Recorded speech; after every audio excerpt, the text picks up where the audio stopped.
If a superb portrait lens is what you're after, then you gotta go with GF 110mm f2.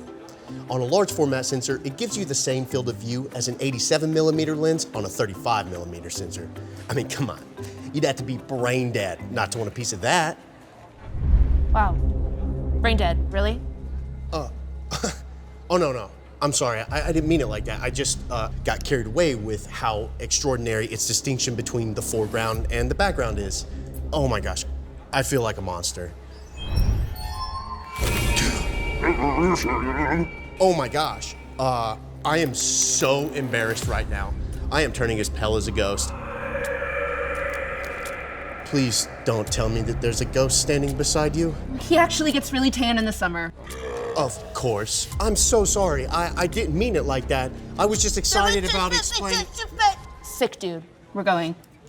Guys, come on. It's just an expression, a simple turn of phrase. Excuse me.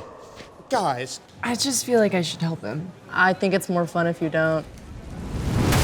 FUJINON GF 110mm f2 RLM WR. Now, you know what? We've probably said enough. At least let me help get the door for you. We're fine, it'll break down eventually.